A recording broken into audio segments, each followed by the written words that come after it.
होली रंगों का त्योहार। लेकिन क्या हो अगर रंगों की इस रात में कोई आपको नाम लेकर पुकारे और जब आप मुड़कर देखें तो वहां कोई इंसान नहीं, कुछ और खड़ा हो।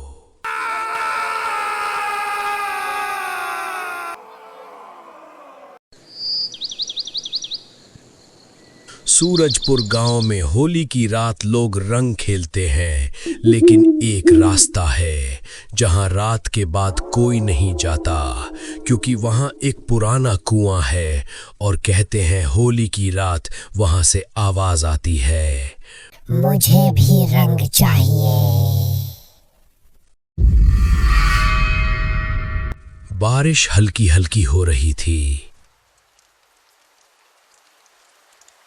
गिरधारी काका छाता उठाकर बाहर निकलने ही वाले थे, तभी पीछे से ललिता की आवाज आई।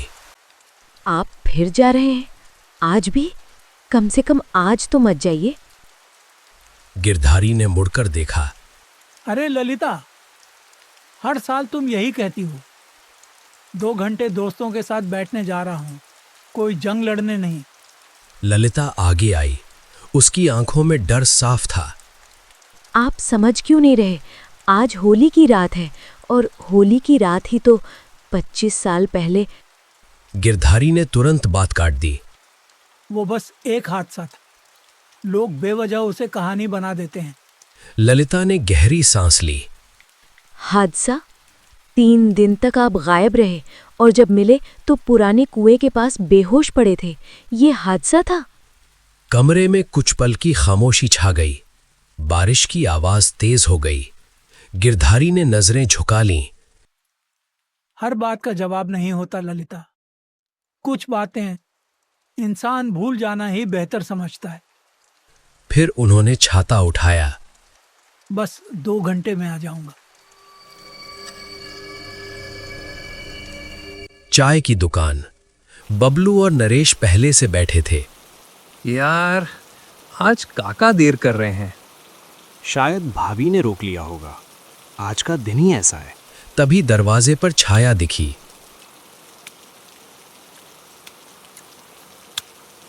गिरधारी अंदर आए, भीगे हुए लेकिन चेहरा गंभीर। आ गए काका, आज तो आपको कहानी सुनानी ही पड़ेगी। गिरधारी चुपचाप बैठ गए। चाय का कप उठाया। कुछ पल तक सिर्फ बारिश की आवाज थी। फिर गिरधारी बोले, तुम लोग हर साल वही कहानी सुनना चाहते हो, लेकिन आज जो सुनोगे वो सिर्फ कहानी नहीं है। मैं तब 16 साल का था। होली का दिन था। गांव में रंग उड़ रहे थे, ढोल बज रहे थे। मुझे क्या पता था कि उस दिन की होली मेरी जिंदगी बदल देगी। घर के अंदर मेरी माँ रसोई में थी। रात ज्यादा बाहर मत घूमना। होली में लोग रंग से ज्यादा जोश में बहक जाते हैं। मैं हंस पड़ा। माँ, अब वो जमाना नहीं रहा। भूत प्रेत कुछ नहीं होते, सब मन का वहम है। माँ ने मेरी तरफ देखा। उनकी आंखों में अजीब सी चिंता थी। हर चीज वहम नहीं होती बेटा। कुछ जगहें ऐसी होती हैं जहां इंसान को नहीं जाना चाहिए। मैंने उनकी बात हल्के में ली। काश उस दिन मैं रुक जाता। शाम ढल चुकी थी। ढोल की आवाज दूर से आ रही थी। मैं खेतों वाले रास्ते से गुजर रहा था। तभी पीछे से आवाज आई, गिरधारी। मेरे कदम रुक गए। मैंने मुड़कर देखा। श्यामू खड़ा था। चेहरे पर लाल रंग, लेकिन उसकी आंखें पूरी सफेद थीं। अरे शामू, तू यहाँ क्या कर रहा है? सब लोग तो चौपाल पर हैं। श्यामू धीरे धीरे मेरी तरफ बढ़ा। सब है, लेकिन जो जल गया वो भी है। मेरी रीढ़ में ठंड उतर गई। श्यामू बोला, चल, तुझे कुछ दिखा था। मैं जाने क्यों उसके पीछे चल पड़ा।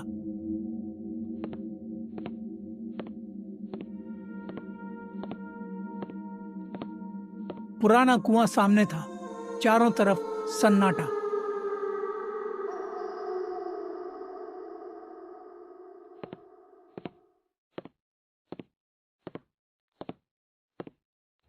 मैंने झांक कर देखा, पानी शांत। फिर उसमें हलचल हुई।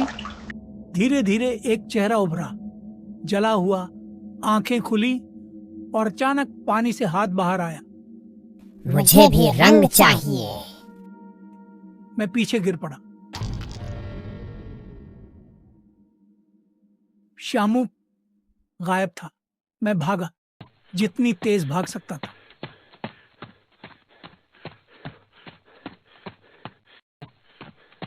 पीछे से आवाज आई होली अधूरी नहीं छोड़ती। और फिर सब अंधेरा। जब होश आया, 3 दिन गुजर चुके थे और उसी रात श्यामू सच में अलाव में गिरकर जल गया था। लेकिन जिसने मुझे कुएं तक बुलाया, वो कौन था? बारिश अब लगभग रुक चुकी थी, लेकिन हवा में एक अजीब सी ठंडक घुल चुकी थी। तीनों चाय की दुकान के बाहर खड़े थे।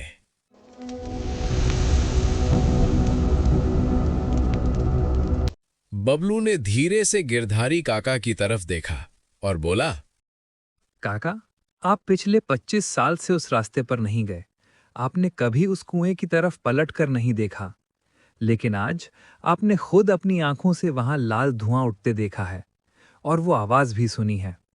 अगर वो चीज सच में आज भी वहां मौजूद है, तो क्या हमें ये नहीं जानना चाहिए कि आखिर वो हमसे क्या चाहती है? नरेश भी बीच में बोल पड़ा। काका, डर कर भागते रहेंगे तो शायद ये सिलसिला कभी खत्म नहीं होगा। लेकिन अगर आज हम तीनों मिलकर उस कुएं तक जाएं, तो शायद हमें उस रहस्य का जवाब मिल जाए जिससे आप पिछले 25 सालों से भागते आ रहे हो। गिरधारी काका ने दोनों की तरफ देखा। उनकी आंखों में डर साफ दिखाई दे रहा था। उन्होंने गहरी सांस ली और बोले, तुम दोनों जिस रास्ते पर चलने की बात कर रहे हो, वहां से लोग वापस तो आते हैं, लेकिन पहले जैसे कभी नहीं रहते। उस कुएं के पास सिर्फ पानी नहीं है, वहां कुछ ऐसा है जो हर साल होली की रात किसी का इंतजार करता है। तीनों धीरे धीरे उस रास्ते पर चलने लगे। ढोल की आवाज अब पीछे छूट चुकी थी। अब सिर्फ हवा थी और सूखे पत्तों के टूटने की आवाज। नरेश धीरे से बोला, काका, जब आपने पहली बार उसे देखा था तो आपको कैसा लगा था? गिरधारी चलते चलते रुक गए। उन्होंने बिना पीछे देखे कहा, ऐसा लगा था जैसे कोई मुझे देख नहीं रहा, बल्कि मुझे पहचान रहा हो, जैसे वो मेरा इंतजार कर रहा था। अचानक पीछे से कदमों की आवाज आई। बबलू ने तुरंत मुड़कर देखा, कौन है वहां? लेकिन वहां कोई नहीं था। पुराना कुआं सामने था। चारों तरफ लाल गुलाल बिखरा हुआ था, लेकिन वहां किसी ने होली नहीं खेली थी। गुलाल जैसे अपने आप जमीन पर गिरा हो। अचानक कुएं के अंदर से आवाज आई, आ गए। काका, आपने सुना ना, ये वही आवाज है। गिरधारी धीरे धीरे कुएं के पास पहुंचे और बोले, 25 साल पहले तुमने मुझे बुलाया था, आज मैं खुद चला आया हूं। तीनों ने कुएं में झांका। पानी शांत था। फिर धीरे धीरे उसमें लहर उठी और पानी में 3 चेहरे दिखाई दिए।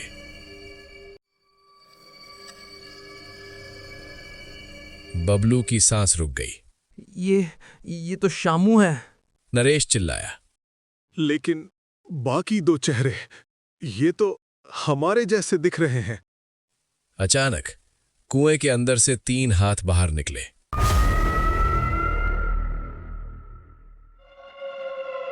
एक हाथ ने बबलू का पैर पकड़ लिया। काका, बचाइए, कोई मुझे नीचे खींच रहा है। गिरधारी ने उसे पकड़ने की कोशिश की, लेकिन आवाज फिर गूंजी, होली अधूरी है। कुएं के अंदर से शामू का जला हुआ चेहरा बाहर आया और उसने कहा, इस बार तुम्हें जलाना होगा।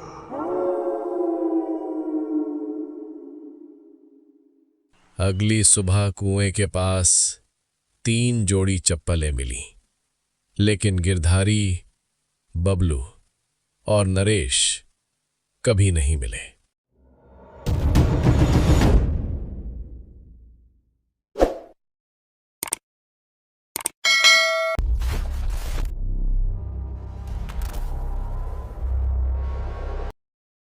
नीलकंठपुर के बाहर जंगल की ये सड़क रात के बाद शमशान बन जाती है।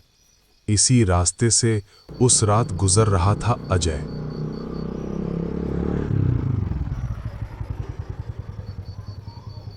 अरे यार, अभी तो बाइक बिल्कुल ठीक थी, अब अचानक ये क्या हो गया? नेटवर्क भी नहीं है, आज तो फंस गया मैं।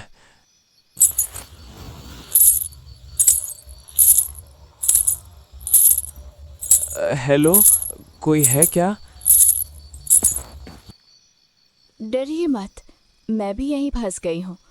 अपने मामा के यहाँ जाना था मुझे, लेकिन अब लगता है कि शायद मैं रास्ता भटक गई हूँ। उस आवाज में कोई चीख नहीं थी, कोई घबराहट नहीं थी, बस अजीब सी शांति थी। आप इतनी रात यहाँ अकेली, सब ठीक है ना? जब कोई रास्ता दिखाने वाला मिल जाए तो डर अपने आप चला जाता है। अजय नहीं जानता था कि कुछ रास्ते मंजिल तक नहीं, सीधे मौत तक ले जाते हैं।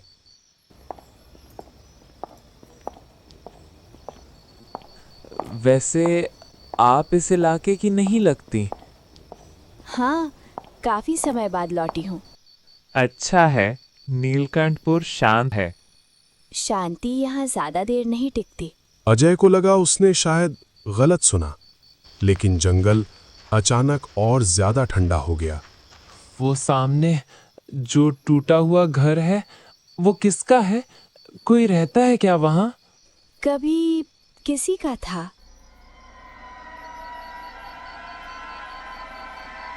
घर के अंदर कदम रखते ही अजय के माथे से पसीना टपकने लगा। यहाँ अजीब सा लग रहा है। ये निशान क्या है?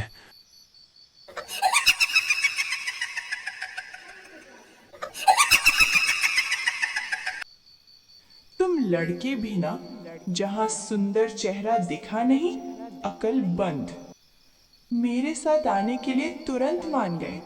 एक अजनबी के संग उसके घर में आने से पहले तुमने एक बार भी नहीं सोचा?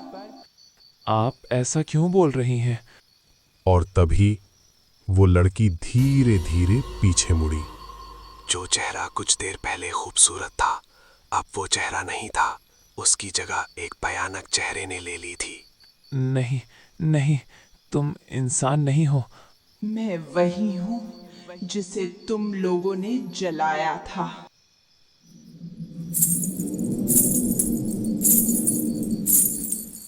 मुझे छोड़ दो, मैंने तुम्हारा क्या बिगाड़ा है? तुमने नहीं, लेकिन तुम्हारे गांव के लोगों ने तो किया है, जिसकी सजा अब सबको मिलेगी।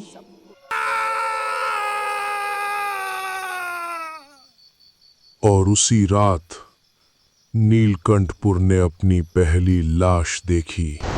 सुबह लोग कहने लगे कि ये एक हादसा था, लेकिन ये तो बस शुरुआत थी। सरपंच जी, ये लाश रात की है, चेहरे पर डर जम गया है।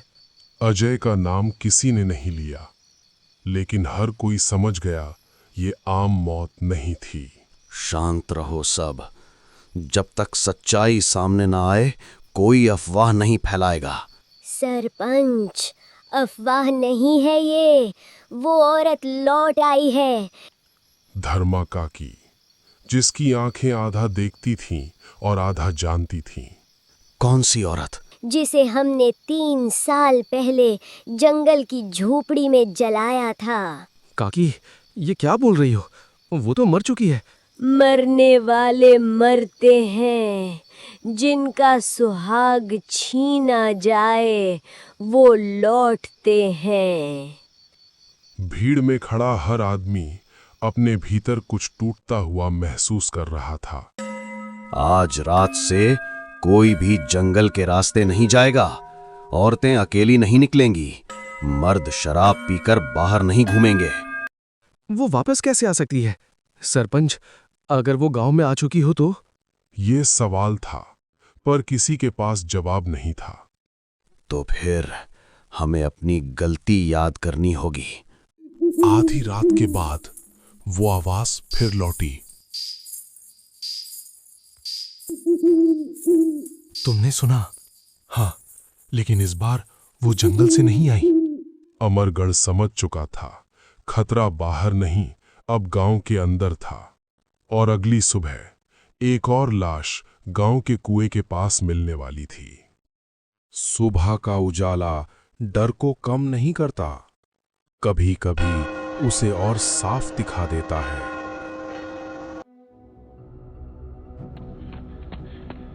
सरपंच जी, कुएं के पास कोई पड़ा है। कुआं, वही कुआं जहां गांव की औरतें पानी भरती थीं, आज वहीं मौत खामोशी से बैठी थी। कोई पास मत जाना। मैंने कहा था वो गांव में आ चुकी है। सरपंच, इसके चेहरे पर वही डर है जैसा जंगल वाली लाश में था। अब शक पक्का हो चुका था। ये हादसे नहीं थे, ये चुनी हुई मौतें थीं। अब और चुप नहीं बैठ सकते। जिसे भी गांव में कोई नई औरत दिखे, सीधे पंचायत में लाना। लेकिन सरपंच, अगर वो इंसान जैसी दिखती हो तो यही सबसे बड़ा खतरा है। डर अब सिर्फ रातों तक सीमित नहीं था, वो दिन में भी लोगों की आंखों में बैठ चुका था।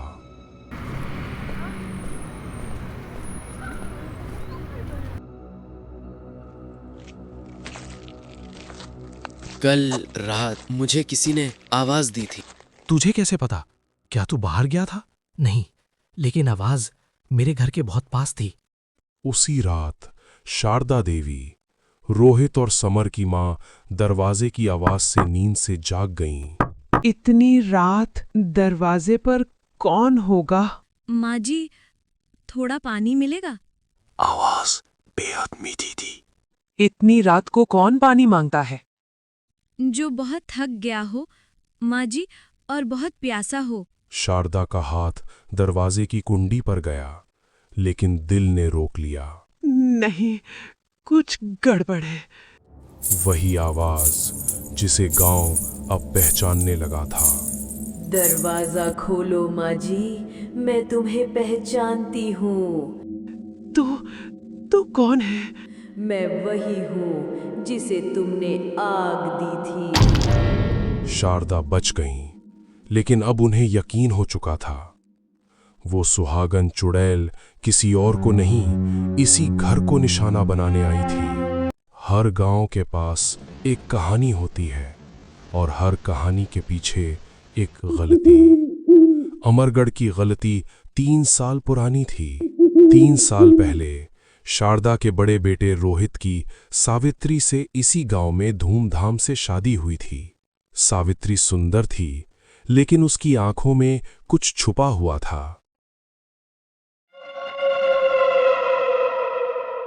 शादी के कुछ ही दिन बाद शारदा ने एक बात नोटिस की।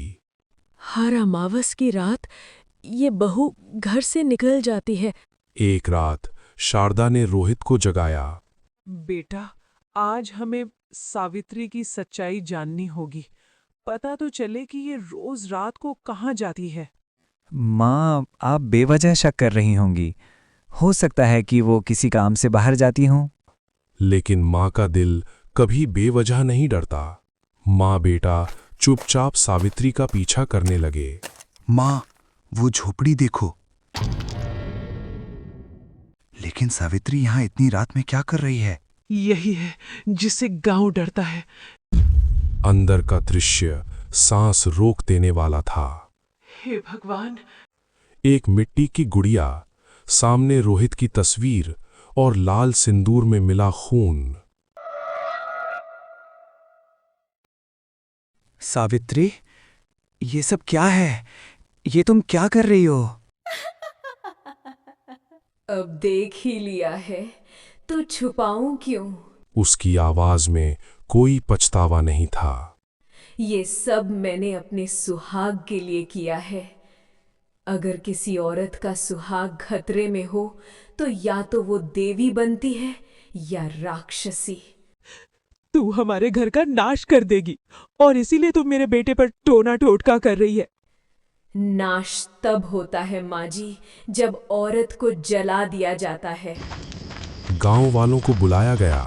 काला जादू करने वाली इस औरत के साथ इस झोपड़ी को भी आज जला दिया जाएगा। मैं सुहागन हूँ, मुझे आग मत दो। झोपड़ी जल गई, लेकिन उस रात एक बद्दुआ पैदा हुई। अगर मेरा सुहाग छिना तो मैं हर घर से सुहाग ले जाऊंगी। मैं लौट के आऊंगी सबसे अपना बदला लेने। अतीत यहीं खत्म हुआ, लेकिन उसका असर आज भी जिंदा था। शारदा देवी की आंखों से नींद गायब हो चुकी थी। वो वापस आ गई है। अब गलती दोहराई नहीं जा सकती। माँ, आज बाजार से देर हो जाएगी। जंगल वाले रास्ते से मत जाना, वहाँ खतरा है। शाम होने से पहले लौट आना। माँ, अब मैं बच्चा नहीं रहा, मैं खुद अपना ध्यान रख सकता हूँ।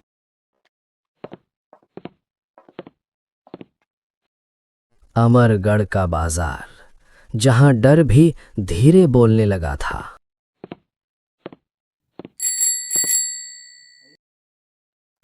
और तभी समर की नजर उस पर पड़ी। ये लड़की कौन है?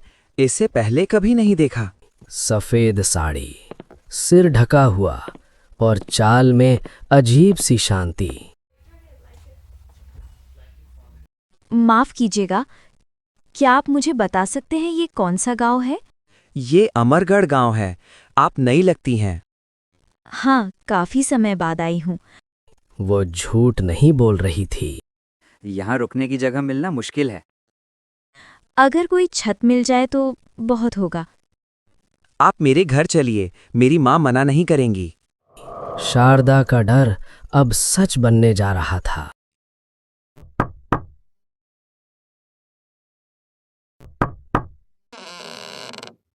समर, ये कौन है? माँ, ये रास्ता भटक गई हैं, कुछ दिन हमारे घर में रहेंगी। शारदा की नजर सीधे उस लड़की के पैरों पर गई।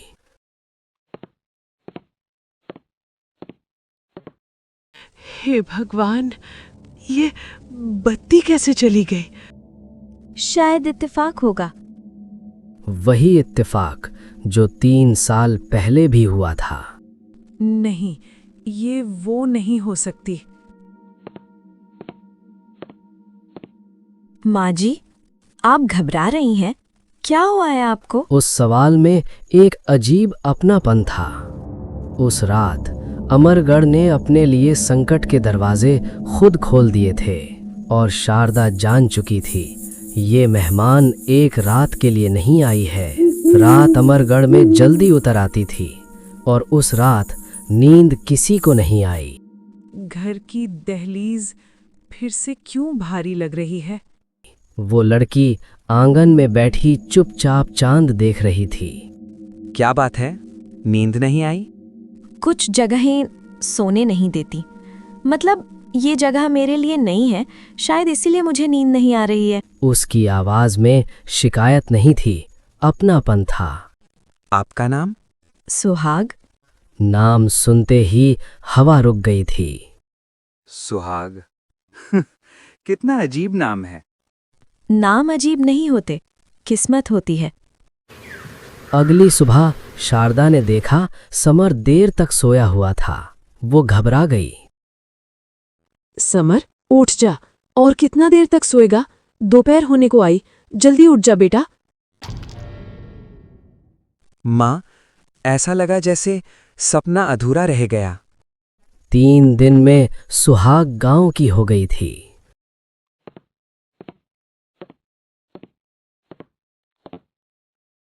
लड़की सलीकेदार है और समर के साथ अजीब जचती है।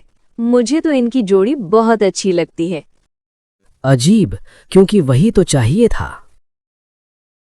समर, ये रिश्ता नहीं हो सकता। क्यों माँ, उसने क्या किया है? आप ऐसा क्यों बोल रही हो उसके बारे में?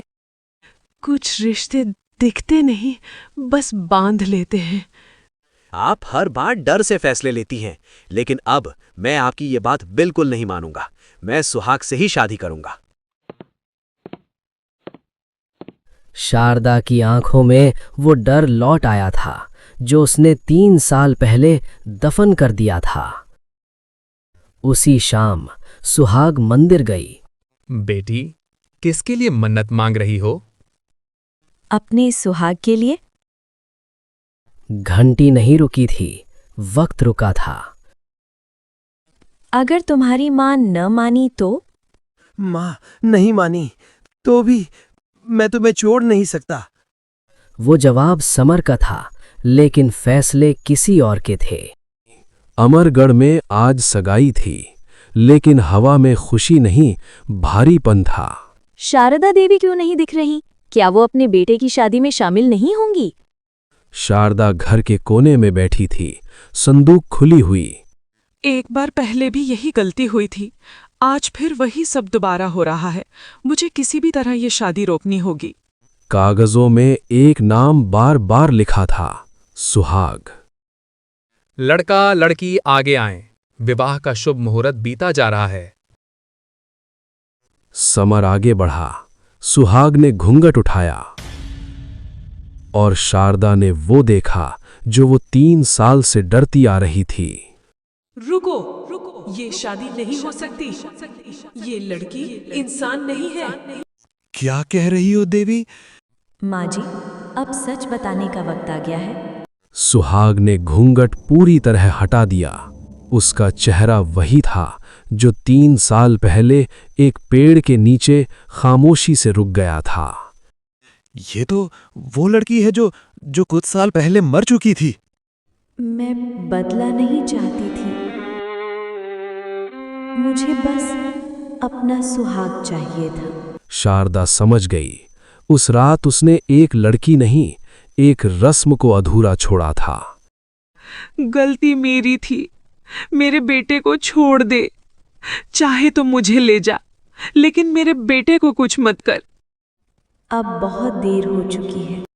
सुहाग, ये सब क्या है? जिस रिश्ते को तुमने चुना, अब वो तुम्हें चुनेगा। एक पल में सब कुछ थम गया। सुहाग और समर दोनों नजर से ओझल हो गए। आज भी अमरगढ़ में एक घर बंद है। रात को उस घर से पायल की आवाज आती है और गांव वाले कहते हैं, कुछ रिश्ते मरने के बाद भी पूरे किए जाते हैं।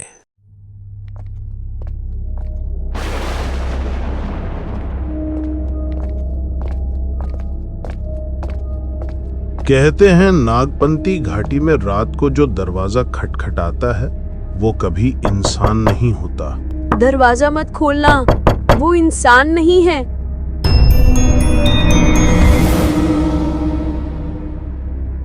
और जिसे आप मेहमान समझकर अंदर बुला लेते हो, वो आपकी आखिरी भूल बन जाती है।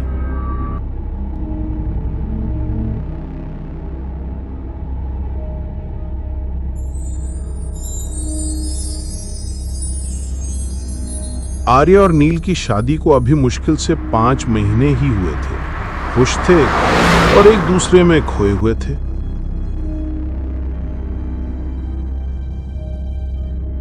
उन्हें शहर की भीड़ भाड़ से दूर जाना था, इसलिए दोनों एक शांत पहाड़ी जगह नागपंथी घाटी घूमने आ गए।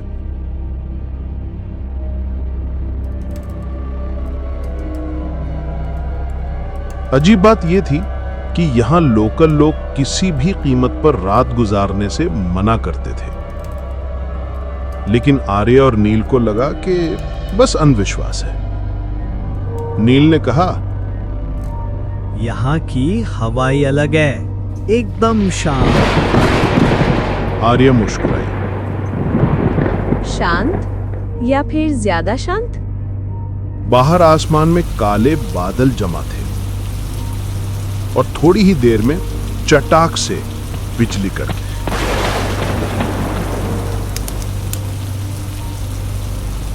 बारिश शुरू हो गई।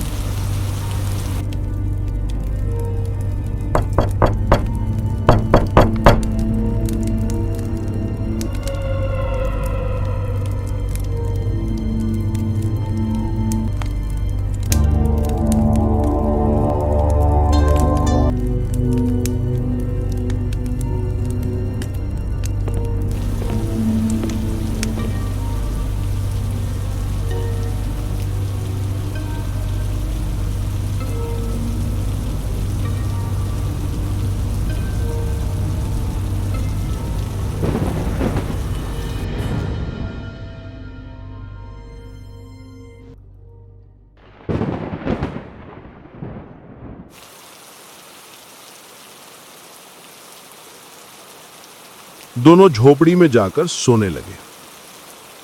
अचानक दरवाजे पर धीमी पर लगातार दस्तक होने लगी। आर्या ने नील को पीछे से धीमे से कहा, नील, रात के मुझे ये ठीक नहीं लग रहा। पर नील उसे शांत स्वर में बोला, रवि अंदर कोई आया। यात्री फंस गया होगा। उसके कपड़ों पर मिट्टी और उसके बैग पे जैसे गाढ़ा सूखता हुआ लाल दाग था। आर्या की नजर वहीं अटक गई। नील ने हल्के स्वर में पूछा, कहां जा रहे थे इतनी रात को? रवि मुस्कुराया। कभी कभी इंसान जिस जगह जाने का सोचता नहीं, वही जगह उसे खुद बुला लेती है। नील ने खिड़की से ही पूछा, क्या मतलब कौन है है आपका? आप? रवि धीरे से बोला, हल्की आवाज में बोला, रवि बहुत लंबी है, मेरी बाइक घाटी में फंस गई, कृपया नील और अंदर आर्या आने अपने कमरे में दीजिए। चले गए। नील थककर सो गया। आदमी का चेहरा आर्या को नींद नहीं देखने मिला, लेकिन हालात खराब बार बार उसे लगा कि तो वो मान के बाहर कोई तेजी से घूम रहा है। एक रात रुक जाइए। खिड़की के पास एक साया। वो डरकर उठी। उसे प्यास लगी थी। किचन में पानी नहीं मिला। बाहर थोड़ा दूर एक कुआं था। आर्या ने नील को उठाया। नील झुंझलाकर बोला, ठीक है, मैं ले आता हूं। नील कुएं की तरफ जाता है। तेज बारिश, बिजली की चमक में अचानक उसे एक औरत दूर खड़ी दिखती है। काली साड़ी भीगी हुई, चेहरा झुका हुआ। नील ने आवाज दी, कौन है? एक और बिजली चमकी। औरत गायब। उसी सेकंड किसी ने उसके पीछे से कहा, यहाँ से निकल जाओ, तुम दोनों ने बहुत बड़ी गलती कर दी है। नील ने मुड़कर देखा। एक बूढ़ा आदमी बरसाती पहने खड़ा था। क्या गलती? बूढ़ा फुसफुसाया, नागपंथी घाटी में जो रात को दरवाजा खटखटाए, उसे कभी अंदर मत बुलाना। नील हैरानी से बोला, क्यों? वो तो बस। बूढ़े आदमी की टॉर्च हवा में झटके से बंद हो गई। अब बहुत देर हो चुकी है, तुम्हारा मेहमान मेहमान नहीं है। नील का दिल धड़क उठा। आर्या अकेली बैठी थी। अचानक खिड़की के पर्दे हिले और कांच के पास से एक खून से टपकता चेहरा गुजरा। आर्या चीख पड़ी।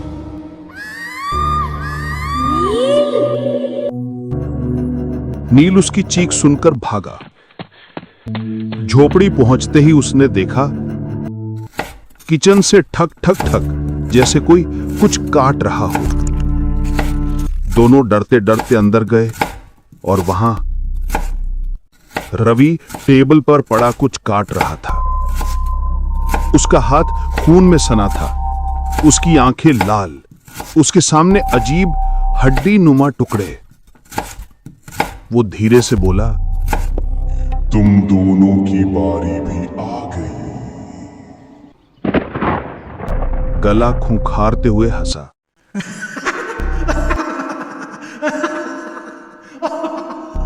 नील और आर्या भागे, पर रवि चाकू लेकर झपटा। आर्या ने पास रखा लकड़ी का डंडा उठाकर उसे जोर से मारा। वो गिरा और फिर वो वहीं बेहोश हो गया। पुलिस आती है, पर अंदर ना रवि, ना खून, ना चाकू, ना हड्डियां, सब गायब। पुलिस हंसकर बोली, मजाक करते हो, यहाँ कुछ नहीं है। दोनों भागने का फैसला करते हैं। नील कार लाने बाहर गया, आर्या कमरे में सामान लेने गई। कमरे में एक बड़ा धूल भरा शीशा रखा था जो पहले कभी नहीं था। आर्या ने कांच में देखा और उसके पीछे रवि खड़ा था, बिना चेहरे, बिना आंखों के। उसका साया आर्या पर टूट पड़ा। आर्या चीख भी ना पाई।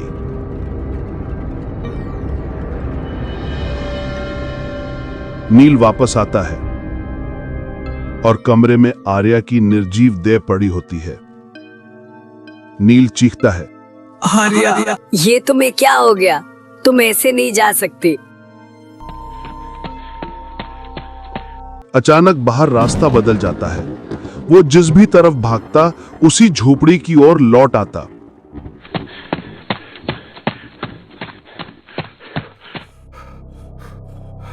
पीछे आवाज, रुक क्यों गया नील? रवि फिर प्रकट हुआ, उसके साथ वही काली साड़ी वाली औरत भी।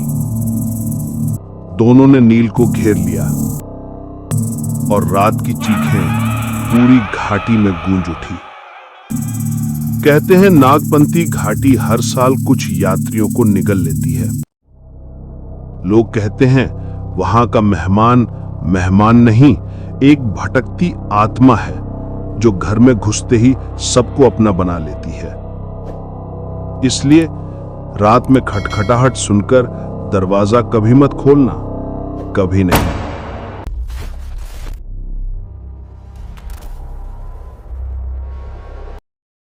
कुछ रास्ते ऐसे होते हैं जो इंसान को घर नहीं, यादों में वापस भेज देते हैं। और कुछ मुलाकातें ऐसी जिनमें सामने वाला इंसान दिखता है लेकिन होता नहीं। ये कहानी है उस रात की जब ठंड ने हड्डियां जमा दी थीं और बारिश ने सच को धो डाला था। उत्तर प्रदेश में बसा एक छोटा सा गांव बिरसोला। कभी यहाँ 100 से ज्यादा घर थे, अब मुश्किल से 20 बचे हैं। ज्यादातर लोग शहर चले गए रोजी की तलाश में। जो रह गए वो या तो बहुत बूढ़े थे या फिर गांव से इतना प्यार करते थे कि शहर की सांस उन्हें सूट नहीं करती थी। गांव का मौसम आज भी शुद्ध था, लेकिन उस दिन हवा में कुछ अजीब सा भारीपन था। बारिश थी पर गर्म नहीं, ठंडी, ऐसी कि सांस लेते ही सीने में चुभ जाए।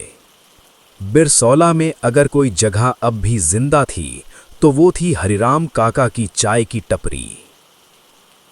हरिराम, आज की चाय में वो बात नहीं है, बिल्कुल स्वाद नहीं आ रहा है, या मेरी जीभ ही मर गई है। बाबा, चाय वही है, बस पीने वाले कम हो गए हैं। बारिश तेज होती है। अब वो शामें कहाँ रहीं जब इस दुकान पर हंसी की आवाज़ें गूंजती थीं। बाबा, अब लोग शहर चले गए और जो रह गए वो बस यादें पीने आते हैं, चाय नहीं। पहले इसी वक्त यहाँ चारों तरफ आवाज़ होती थी, अब तो लगता है गांव खुद चुप रहने लगा है। दो युवक दुकान पर आते हैं।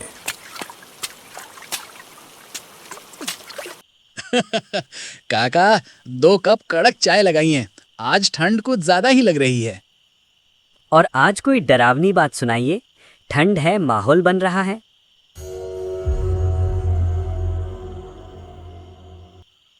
हरिराम काका, गांव में कहते हैं आपके साथ शहर में कुछ बहुत गलत हुआ था।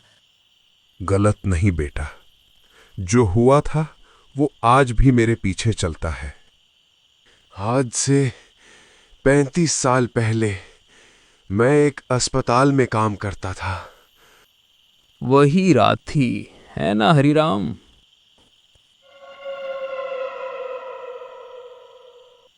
हरिराम काका ने चाय का आखिरी घूंट लिया और कहानी उस जगह पहुंचने वाली थी जहां से कोई कहानी सही सलामत लौटती नहीं। सरकारी अस्पताल दिन में शोर से भरा रहता है, लेकिन रात होते ही ये जगह किसी बूढ़े इंसान की तरह हो जाती है, जिसके पास बातें बहुत होती हैं पर सुनने वाला कोई नहीं। हरिराम, आज बारिश कुछ ज्यादा ही नहीं हो रही? दीदी, इस शहर में या तो बारिश ज्यादा होती है या फिर सन्नाटा। सन्नाटा अच्छा नहीं होता बेटा, खासकर रात में।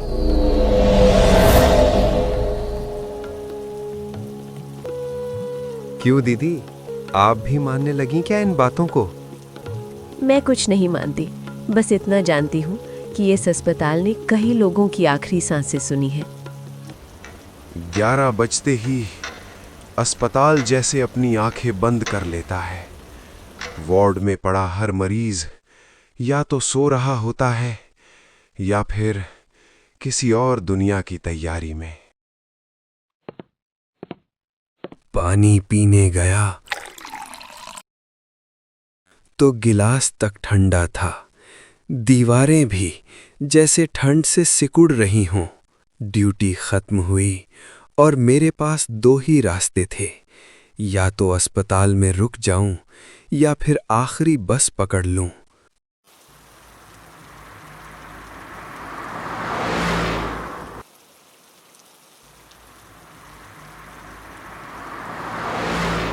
उस बस में मेरे अलावा सिर्फ एक औरत थी। सफ़ेद साड़ी, भीगी हुई, चेहरा शांत, लेकिन आंखें बहुत ज़्यादा जागती हुई। दीदी, छायापुर उतरेंगी क्या? हाँ। इस वक्त अकेले सफ़र करना आपको डर नहीं लगता? डर तभी लगता है जब इंसान अकेला होता है। और अब आप हैं?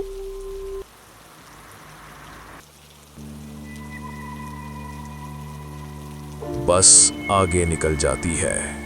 उन दोनों के कदम अब जंगल की तरफ बढ़ चुके थे, जहां रास्ते कम और लौटने वाले उससे भी कम। दीदी, अब तो ऑटो भी नहीं मिलेगा। मौसम भी इतना खराब है, आप घर कैसे जाएंगी? मुझे चलना पसंद है, ठंड में रास्ते सच्चे लगते हैं। लेकिन छायापुर का रास्ता जंगल से होकर जाता है। जंगल इंसानों से ज्यादा ईमानदार होते हैं, जो हर कोई सह नहीं पाता। आप अक्सर इस रास्ते से जाती हैं क्या? मैं यहीं की हूँ। छायापुर? कभी थी। कभी? कुछ जगहें इंसान को छोड़ देती हैं, लेकिन इंसान उन्हें नहीं छोड़ पाता। उस वाक्य ने मेरे कदम रोक दिए। मैंने नीचे देखा। कीचड़ में सिर्फ मेरे पैरों के निशान थे, उसके नहीं। तभी टॉर्च की रोशनी में एक बोर्ड दिखा। बोर्ड पर लिखा था, अगर आ गए हो तो लौटकर मर जाना, और अगर जा रहे हो तो वापस मत आना। बारिश रुक गई, लेकिन जंगल और ज्यादा डरावना हो गया। वो वहां नहीं थी, न कदमों की आवाज, न सांस।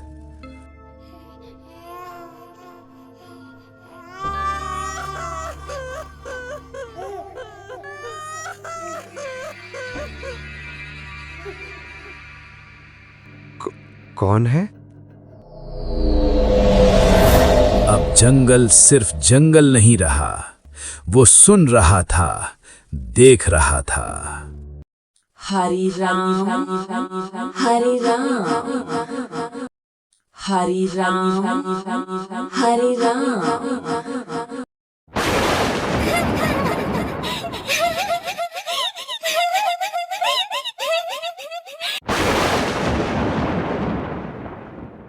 और उसी पल मैंने उसे देखा।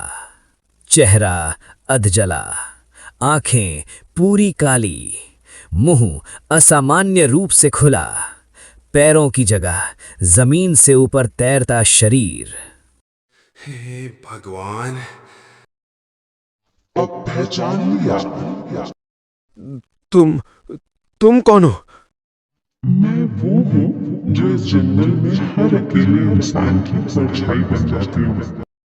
हवा इतनी ठंडी थी जैसे किसी ने आत्मा तक जमा दी हो। मैं भागा। भाग लो हरे राम, हर कोई भागता है, लेकिन जंगल किसी को जाने नहीं देता। जंगल में भागना मौत से सौदा करने जैसा होता है। मेरे चारों ओर परछाइयां इकट्ठा होने लगीं, बिना शरीर की, सिर्फ आंखों वाली आकृतियां। जब इंसान के पास कुछ नहीं बचता तो वो सिर्फ विश्वास पकड़ता है। हे बजरंगबली, अगर आज मेरी मृत्यु लिखी है तो मुझे डर के साथ नहीं, तेरे नाम के साथ जाना है। जय हनुमान ज्ञान गुण सागर, जय कपीस तिहु लोक उजागर। राम दूत अतुलित बल धामा, अंजनी पुत्र पवन सुत नामा। महावीर विक्रम बजरंगी, कुमति निवार। चुप, मैंने कहा चुप हो जा, उसका नाम मत ले। जंगल कांप उठा, पेड़ झुक गए।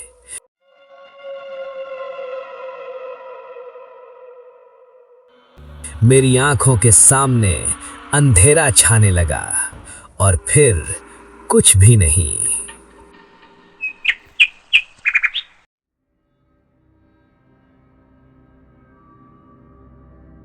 जब मेरी आंखें खुली तो सामने जंगल नहीं था, मैं बस स्टैंड पर पड़ा था।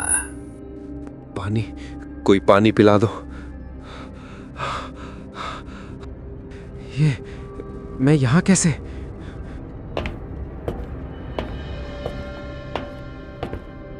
बेटा, कल रात बहुत देर तक बारिश होती रही। कोई औरत थी? क्या वो औरत सफेद साड़ी में थी? 35 साल पहले इसी जंगल के रास्ते एक औरत अपने आदमी के साथ भागी थी। ठंड, बारिश और अंधेरा दोनों कभी गांव नहीं पहुंचे।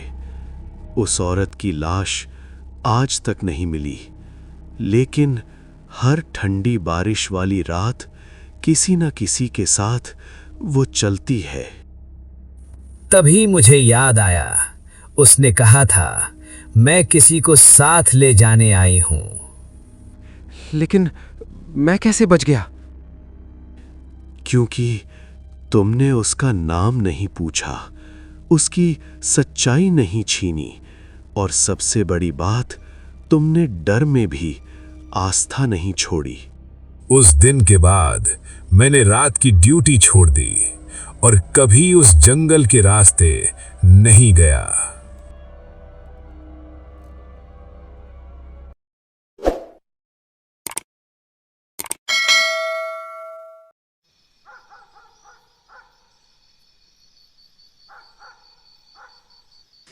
मैं उस रात सोया नहीं था क्योंकि कोई मेरे घर के बाहर मेरा नाम ले रहा था।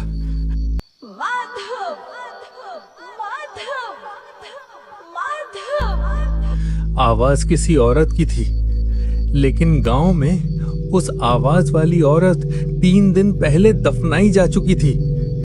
मैंने दरवाजा नहीं खोला, फिर आवाज आई, अगर आज चुप रहे तो कल तुम्हारी बेटी की बारी होगी।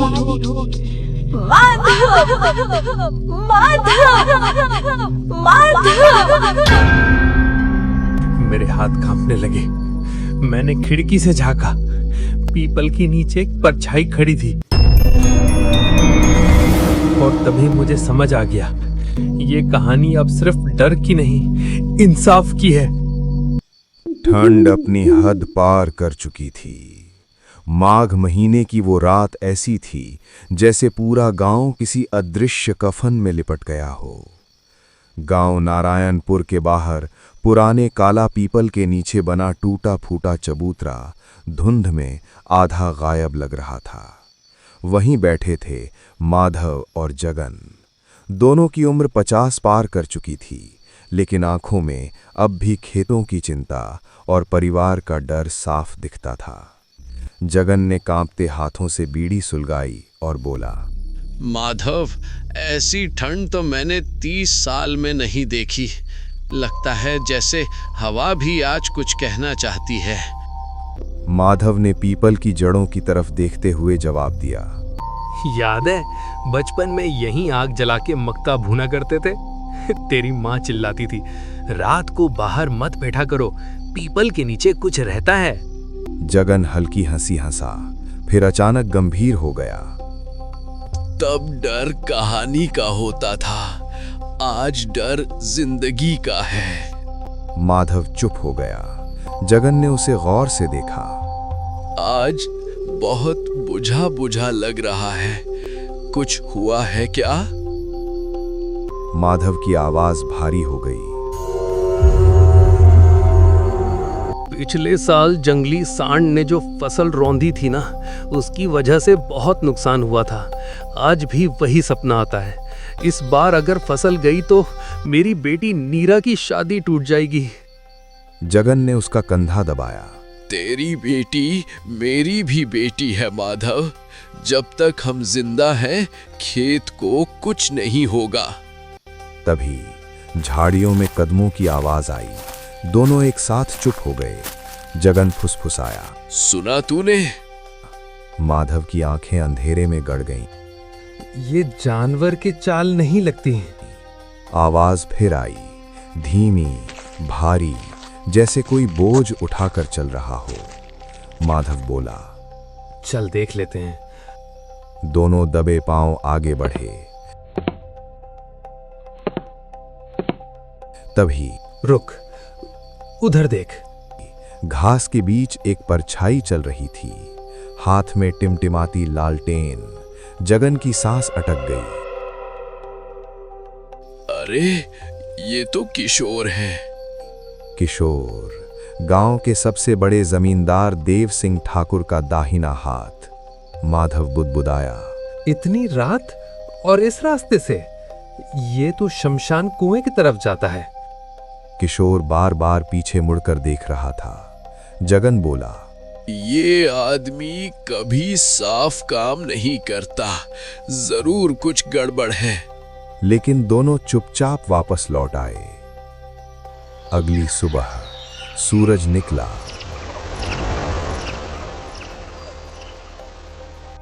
लेकिन गांव में उजाला नहीं आया।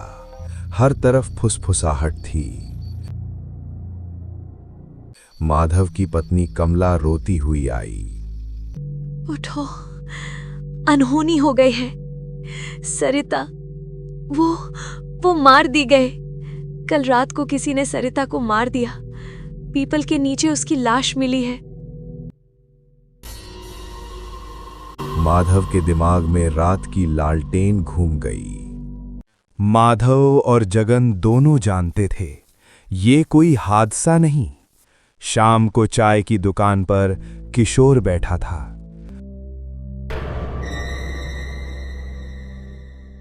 माधव बोला, बेचारी सरिता अकेली थी, ठीक नहीं हुआ उसके साथ। और उसके नाम की जमीन, अब उसका क्या होगा? बस इतना सुनते ही किशोर का दिल कांप गया। जगन ने आखिरी वार किया। जमीन के लिए लोग खून भी कर देते हैं। मुझे लगता है कि सरिता की मौत के पीछे भी यही कारण है। किशोर बिना कुछ बोले उठकर भाग गया। किशोर तेज तेज कदमों से विक्रम जमींदार की विशाल हवेली में दाखिल हुआ। अंदर घुप अंधेरा था। बस एक पुरानी लालटेन टिमटिमा रही थी, जिसकी रोशनी दीवारों पर टेढ़ी मेढ़ी डरावनी परछाइयां बना रही थीं।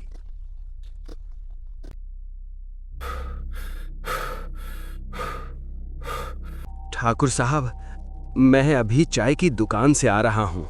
वहाँ आज कुछ ज्यादा ही फुसफुसाहट थी। किस बात की फुसफुसाहट?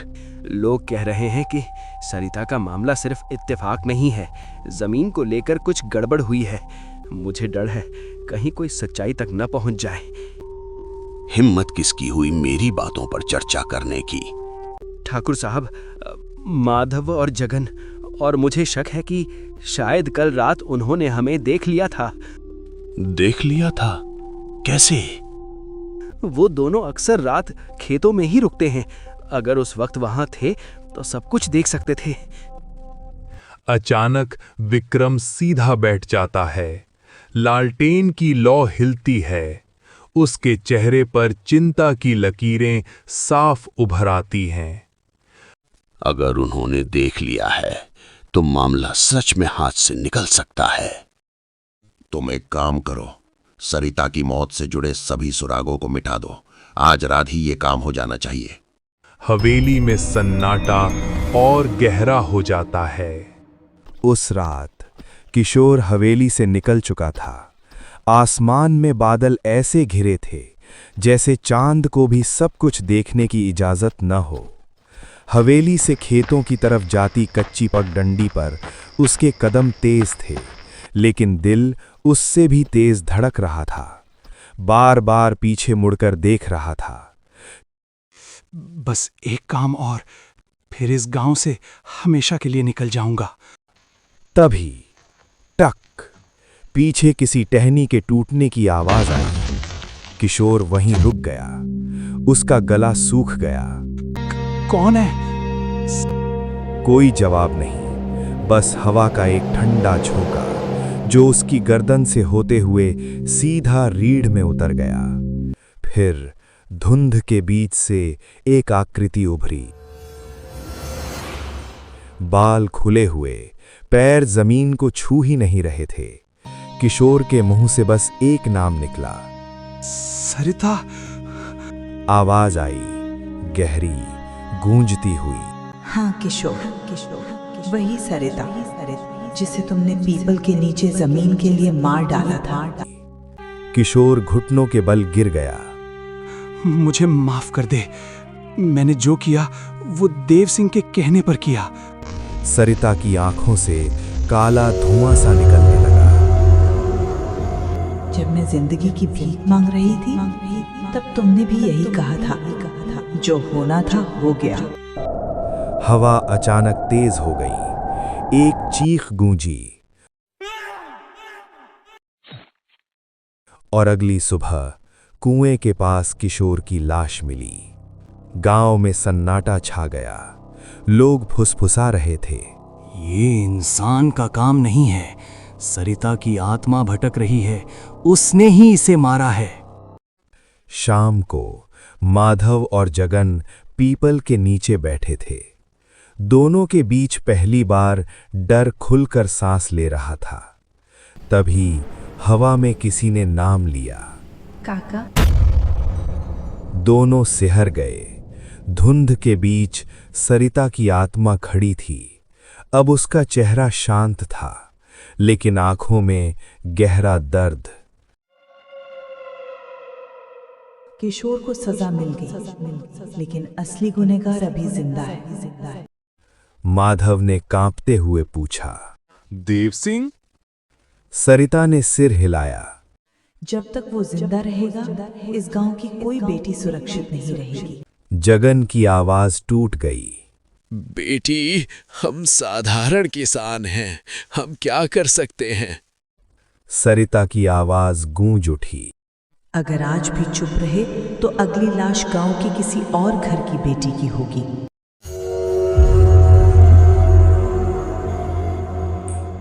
आधी रात बीत चुकी थी।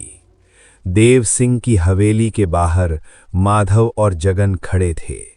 दिल जोर जोर से धड़क रहा था। देव सिंह, बाहर आ, छुप मत। अब छुपने से कोई फायदा नहीं है। तुमने जो किया है उसकी सजा तो तुम्हें भुगतनी ही होगी। जल्दी से बाहर निकलो देव सिंह। दरवाजा खुला। देव सिंह गुस्से में चिल्लाया, कौन है जो मेरी नींद खराब कर रहा है? सोने भी नहीं देते शांति से। लेकिन तभी हवा एकदम रुक गई। दिए की लौ सीधी खड़ी हो गई और सरिता देव सिंह के सामने प्रकट हुई। देव सिंह का चेहरा सफेद पड़ गया।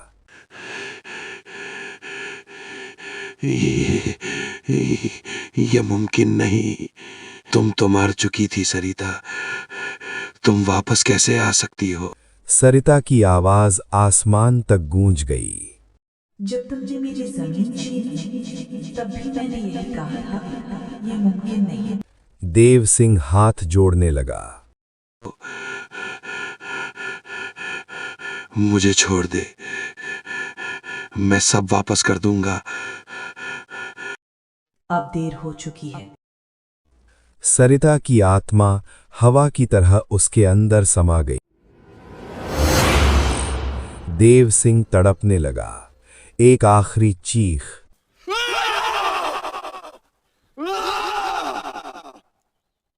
और फिर सन्नाटा छा गया। धीरे धीरे धुंध छटने लगी। सरिता की आत्मा अब रोशनी में बदल रही थी। उसने माधव और जगन को देखा। आज अगर आप डर जाते तो ये गांव हमेशा अंधेरे में रहता। माधव की आंखों से आंसू बह निकले। बेटी, हमें माफ करना, हम देर से जागे। काश हम तुम्हें बचा पाते। सरिता हल्के से मुस्कुराई। देर से सही, लेकिन आप जागे तो, वरना इसी चुप्पी की वजह से देव सिंह और किशोर जैसे लोगों को बढ़ावा मिलता है और वो अपने फायदे के लिए किसी को मारने से नहीं चूकते हैं। रोशनी आकाश में घुल गई। गांव में पहली बार सुकून की हवा चली और माधव जगन समझ चुके थे, अंधेरा भूतों से नहीं, चुप रहने वाले इंसानों से पैदा होता है। कहते हैं हर जंगल पेड़ों से नहीं बनता, कुछ जंगल यादों से बनते हैं, कुछ डर से, और कुछ ऐसे होते हैं जो इंसान से उसका एक हिस्सा मांग लेते हैं। उत्तर की पहाड़ियों में बसा एक छोटा सा गांव था, नीरसाई। दिन में आम, लेकिन पौष मास की अमावस की रात ये गांव अपनी परछाइयां गिनता था। और गांव से सटा जंगल, जिसका नाम सुनते ही बुजुर्ग चुप हो जाते थे, अघोर वन। कहा जाता था जो वहां गया वो लौटा जरूर, पर पूरा नहीं। नीरसाई के आखिरी छोर पर एक जर्जर सी झोपड़ी में लालटेन की लौ कांप रही थी। चारपाई पर पड़ी थी कमला, तेज बुखार और टूटती सांसें। कुछ नहीं होगा कमला, सुबह से पहले दवा ले आऊंगा, तो हिम्मत मत हार। कमला की आंखें खुलीं। उन आंखों में बुखार नहीं था, डर था। माधव, आज मत जाना। आज ये जंगल सिर्फ पेड़ नहीं है, आज ये सुनता है। आज मत जाना माधव, आज अमावस है, आज अघोरवन रास्ता नहीं देता। कमला, हर ठंड को भूत मत बनाओ। ये ठंड नहीं है, ये वही हवा है जो पिछले साल रघु को ले गई थी। वो भी ऐसे ही हंस रहा था जाते वक्त। आज अगर तुम गए तो वापस जरूर आओगे, पर शायद पूरे नहीं। कोने में बैठी नंदिनी रोने लगी और 15 साल का आरव आगे आया। बाबा, मैं चलूंगा आपके साथ, आप अकेले मत जाइए। कमला ने झट से उसका हाथ पकड़ लिया। वहां आवाजें बदल जाती हैं बेटा, वहां माँ भी माँ नहीं रहती। अगर नहीं गया तो ये रात इसे ले जाएगी। डर से बड़ा कोई दैत्य नहीं होता। अगर मैं दवाई लेने नहीं गया तो मैं तुम्हें बचा नहीं पाऊंगा। जैसे ही वे जंगल में घुसे, हवा और ठंडी हो गई। पेड़ों की डालियां दांत चबाने जैसी आवाज कर रही थीं। बाबा, हवा कान के पास कुछ बोल रही है। मत सुन, जो सुनेगा वही रुकेगा।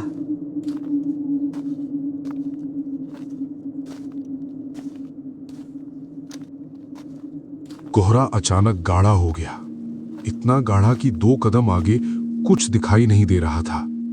फिर उस सफेद धुंध के बीच एक पीली कांपती हुई रोशनी दिखाई दी। न तेज न साफ, बस इतनी की आंखें उसी पर टिक जाएं, जैसे कोई कह रहा हो, इधर आओ, बस इधर। जैसे जैसे वे पास आए, एक जली हुई सी चाय की दुकान उभरने लगी। लकड़ी काली पड़ चुकी थी, छप्पर टेढ़ा था और जमीन राख से भरी थी। केतली उबल रही थी, टन टन टन। वो आवाज जंगल के सन्नाटे को चीर रही थी। ढाबे के पास एक बूढ़ा बैठा था। उसकी पीठ झुकी हुई थी। चेहरा रोशनी में आधा दिख रहा था, आधा अंधेरे में। उसकी आवाज ऐसी थी जैसे गले में राख भरी हो। अमावस की रात यहाँ कोई यूं ही नहीं आता। या तो कोई बहुत मजबूर होता है या बहुत नासमझ तो तुम मुझे लग नहीं रहे। लगता है कोई बहुत बड़ी मजबूरी है जो इतनी रात में घर से बाहर निकले हो। जमीन राख से भरी थी। आरव ने अनजाने में माधव की बाह पकड़ ली।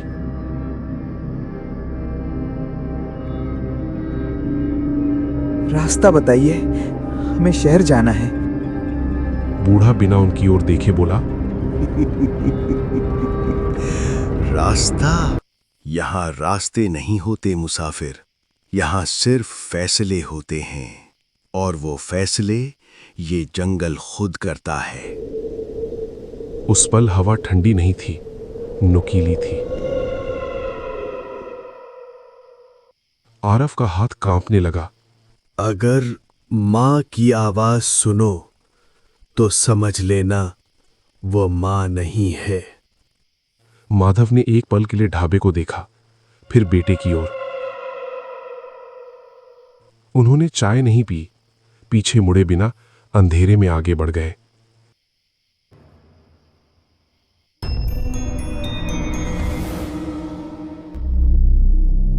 कुछ दूर जाने के बाद आरव का कदम लड़खड़ाया। उसने नीचे देखा।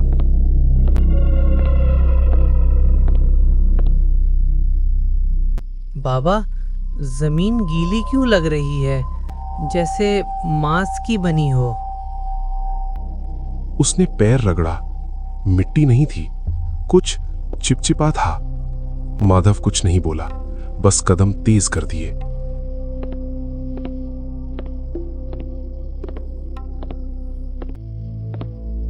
तभी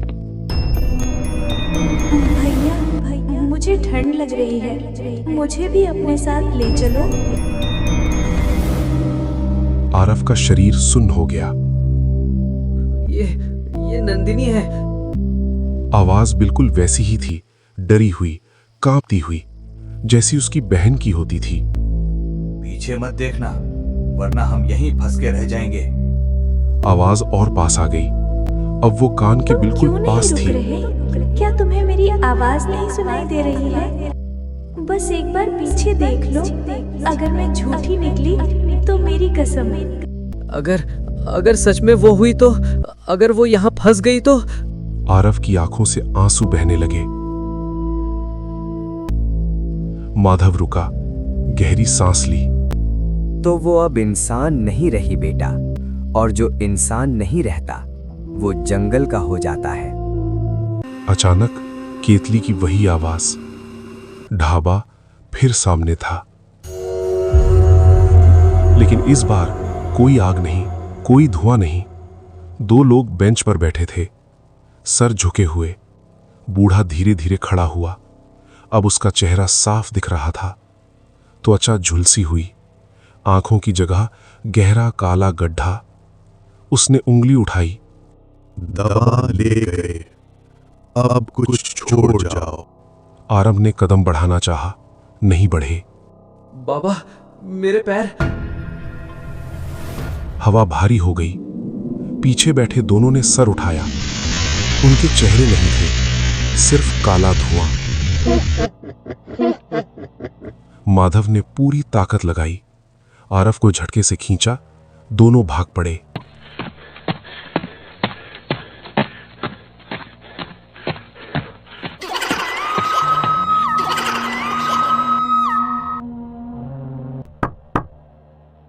माधव ने जोर से दरवाजा खटखटाया। दरवाजा खुला। कमला जिंदा थी, नंदिनी रो रही थी। सब कुछ ठीक लगता अगर लालटेन की रोशनी सच न बताती। दीवार पर कमला की परछाई, नंदिनी की परछाई, लेकिन जहां माधव और आरव खड़े थे वहां कुछ भी नहीं। रोशनी उनके आर पार जा रही थी। कमला की आवाज फुसफुसाहट में बदल गई। अघोरवन कुछ भी मुफ्त नहीं देता।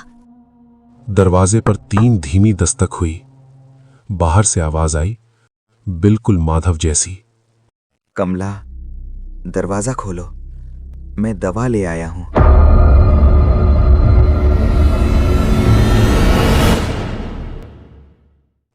सवाल ये नहीं कि बाहर कौन है, सवाल ये है अंदर कौन है। लालटेन की लौ एक पल के लिए तेज हुई, फिर कांपने लगी। कमला की आंखें दरवाजे पर जमी थीं। उसकी सांसें फिर से तेज हो गईं। बाहर वही आवाज। कमला, दरवाजा खोलो, मैं दवा ले आया हूं।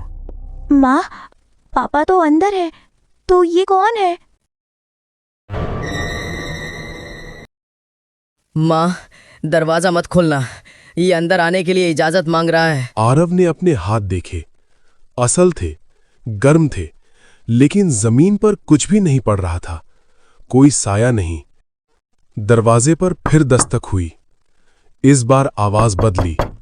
कमला, तू ही तो कहती थी कि मुझे ठंड जल्दी लग जाती है। कमला की आंखों से आंसू बह निकले। ये बात सिर्फ माधव जानता था। ये कैसे जानता है? तभी आरव को बूढ़े की बात याद आई। अगर रुक गए तो अगली अमावस को तुम भी उसी बेंच पर चाय पीने लगोगे।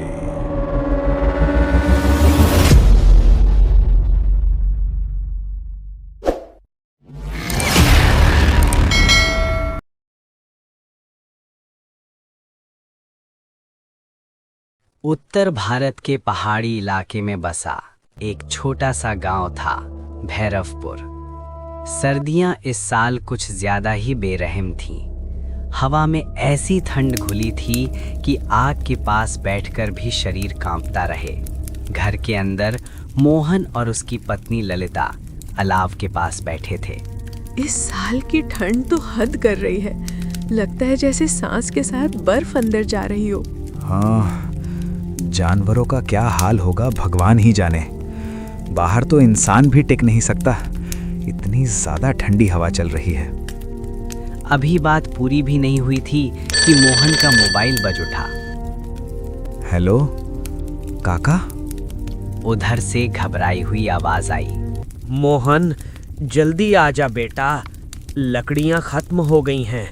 कमला की तबीयत बहुत बिगड़ रही है। काका, इतनी रात को? दिन में ठीक थी, ठंड अचानक बढ़ गई। उसके बाद से ही कमला बुखार से परेशान है। मोहन ने फोन रखा। आज मत जाओ, आज अमावस है, ऊपर से जंगल का रास्ता। पूरा गांव जानता है कि आज की रात वो रास्ता कितना भयानक और डरावना हो जाता है। काका ने बुलाया है, जाना तो पड़ेगा। उन्हीं के सहारे घर चलता है। उनके काम के लिए ना नहीं कर सकते। तो कम से कम संभल कर जाना और रास्ते में किसी अजनबी पर भरोसा मत करना। मोहन बिना कुछ बोले बाहर निकल गया, जंगल की ओर।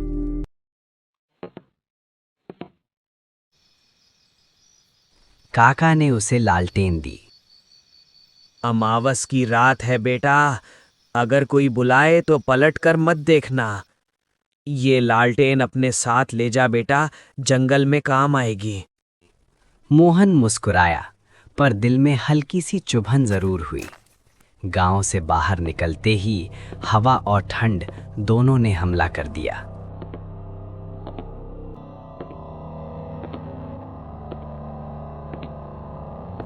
कुछ दूर जाकर उसने शंकर से बैलगाड़ी मांगी।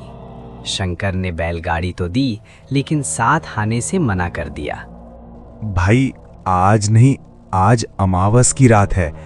अमावस की रात जंगल में कुछ ठीक नहीं लगता, तुम जाओ। मोहन अकेला ही निकल पड़ा। बारिश शुरू हो चुकी थी। मोहन ने जंगल से पहले एक बंद होती चाय की दुकान पर गाड़ी रोकी। तभी वहां एक औरत आई। सफेद साड़ी, खुले बाल, चेहरे पर अजीब सी थकान। भैया, मुझे देवगढ़ जाना है। रास्ता जंगल से होकर जाता है। डर लग रहा है, क्या आप मेरी मदद करेंगे? मोहन ने एक पल सोचा। मैं भी उधर ही जा रहा हूँ, आपको भी छोड़ दूंगा। औरत हल्की मुस्कुराई। जैसे जैसे वे अंदर बढ़े, आवाजें बदलने लगी।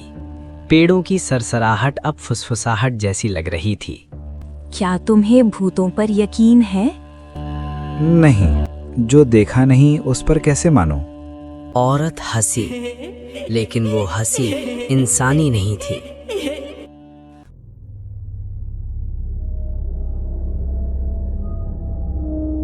मोहन ने जंगल के बीच गाड़ी रोक दी। यहीं सूखी लकड़ी मिलेगी, आप यहीं रोको, मैं लकड़ियां लेके आता हूँ। जैसे ही वो कुल्हाड़ी उठाने गया, बारिश तेज हो गई।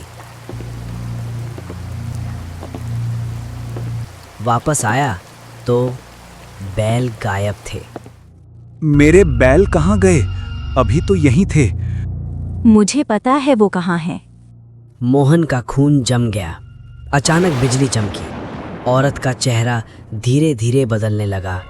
आंखें गड्ढों जैसी, पैर जमीन को छू नहीं रहे थे। मोहन को गांव के बुजुर्गों की बात याद आई। छलावा जब नाम ले तब जवाब मत देना, वरना वो तुम्हें अपने साथ ले जाता है। मोहन, मेरी तरफ देखो, मेरी तरफ देखो मोहन। मोहन ने आंखें बंद कर लीं। लालटेन जमीन पर गिर गई। हवा तेज हुई। कान में फुसफुसाहट। रुक जा, रुक जा। मैं कह रही हूं, यहीं रुक जा। मोहन भागने लगा, बिना पीछे देखे। सुबह गांव वालों ने मोहन को जंगल के बाहर बेहोश पाया। बैल वहीं पास में बंधे थे। मोहन जिंदा था, लेकिन उसकी आंखों में अब भी वो अंधेरा कैद था। भैरवपुर में उस सुबह सूरज निकला जरूर था, लेकिन उसकी रोशनी में भी ठंड थी। मोहन होश में आ चुका था। गांव वाले उसे घेरे खड़े थे। कुछ बोल क्यों नहीं रहे तुम? क्या देखा था तुमने? क्या देखा था तुमने कल रात जंगल में जो तुम ऐसे अजीब व्यवहार कर रहे हो? कुछ तो बोलो। मोहन ने कुछ नहीं कहा, सिर्फ जंगल की तरफ देखता रहा। उस दिन के बाद मोहन बदल गया। रात होते ही वो चुपचाप बाहर बैठ जाता। आग जलती रहती, पर वो उसे महसूस नहीं करता।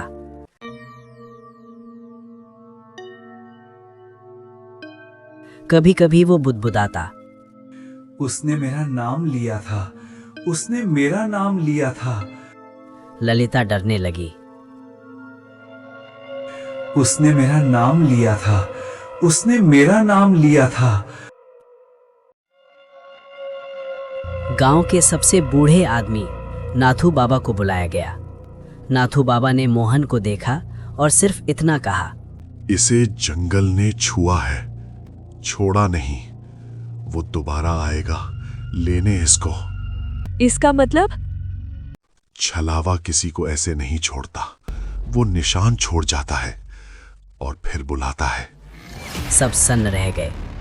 तीसरी रात, अमावस के 3 दिन बाद भी अंधेरा वैसा ही था। आधी रात को ललिता की नींद टूटी। मोहन घर में नहीं था। दरवाजा खुला था और बाहर ठंडी हवा के बीच किसी के चलने की आवाज आई।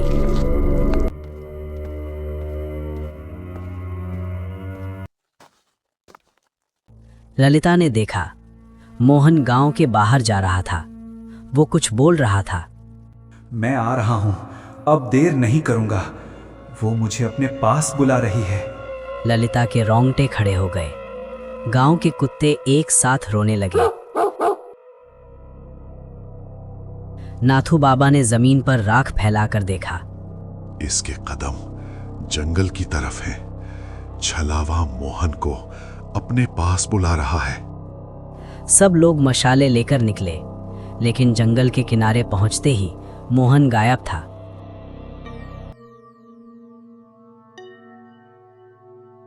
सुबह गांव वालों को जंगल के अंदर वही लालटेन मिली जो उस रात गिरी थी। उसके पास एक नई चीज थी, 2 पैरों के निशान, एक इंसान के और दूसरे उल्टे।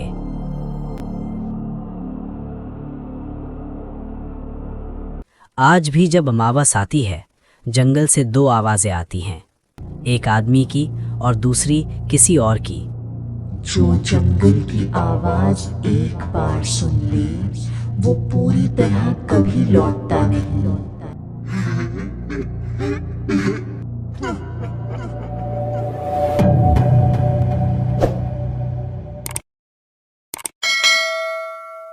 पहाड़ियों में बसा एक छोटा सा गांव था, भैरवगढ़। सर्दियों में ये गांव मानो दुनिया से कट जाता था। चारों ओर बर्फ की चादर, पेड़ों पर जमी बर्फ और हवा में ऐसी ठंड जो सांस के साथ अंदर उतरकर दिल को जकड़ ले। रात के समय केदारनाथ मंदिर की घंटियों की आवाज हवा में घुलकर और भी डरावनी लगती थी। इसी गांव के एक कोने में लकड़ी और पत्थरों से बना एक पुराना घर था। उसी घर में रहते थे आदित्य रावत और उसकी गर्भवती पत्नी पायल। पास ही आदित्य के ताऊ देवदत्त रावत और ताई मालिनी का घर था। मालिनी की आंखें हमेशा लाल रहती थीं, मानो उसने कभी पूरी नींद ली ही ना हो।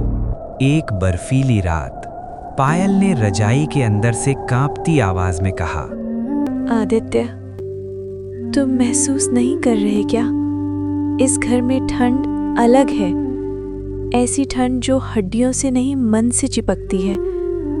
रात को जब तुम सो जाते हो, मुझे लगता है कोई सांस मेरे बहुत पास चल रही है, जैसे कोई बस इंतजार कर रहा हो कि मैं आंख बंद करूं और वो मेरे और मेरे बच्चे के बीच आ जाए। पायल, तुम खुद को डराना बंद करो।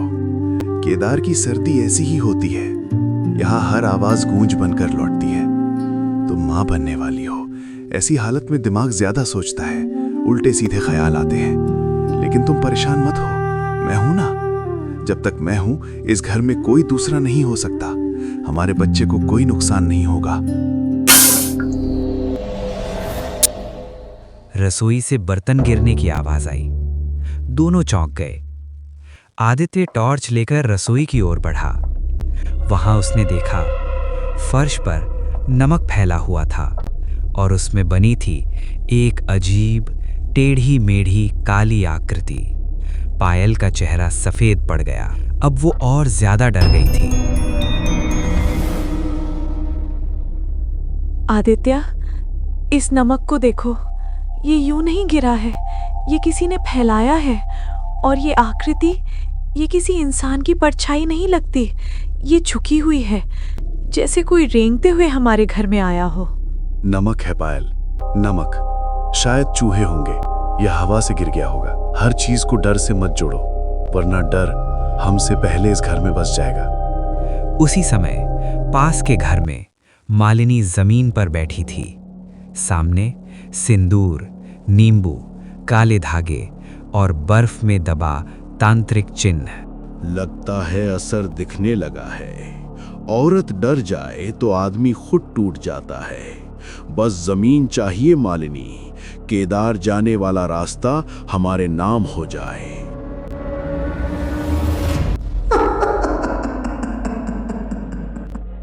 डर अभी अधूरा है। असली डर तब आएगा जब माँ बनने का सपना उसके हाथों से फिसल जाएगा। गर्भवती औरत का रोना सबसे तेज मंत्र होता है। तब वो लोग वैसा ही करेंगे जैसा हम चाहते हैं। वो खुद चलकर कागज हमारे सामने रखेगी। मालिनी कोई काली क्रिया कर रही थी। बाहर कुत्ते और बिल्लियां एक साथ रो रहे थे। कुछ दिनों बाद पायल को तेज पेट दर्द हुआ। बर्फ गिरती रात में आदित्य उसे केदार घाटी के छोटे अस्पताल ले गया। डॉक्टर की आंखें झुकी हुई थीं। हमने हर कोशिश की, लेकिन कभी-कभी चिकित्सा भी हार जाती है। मुझे अफसोस है कि हम आपके बच्चे को नहीं बचा पाए। जैसे ही पायल को ये पता चला कि उसका बच्चा अब नहीं रहा, वो बुरी तरह चीखने लगी।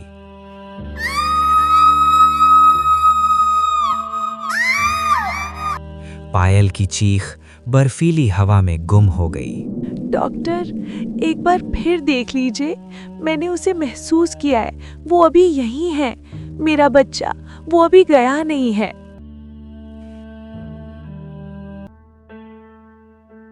एक रात पायल चुपके से मालिनी के घर पहुंची।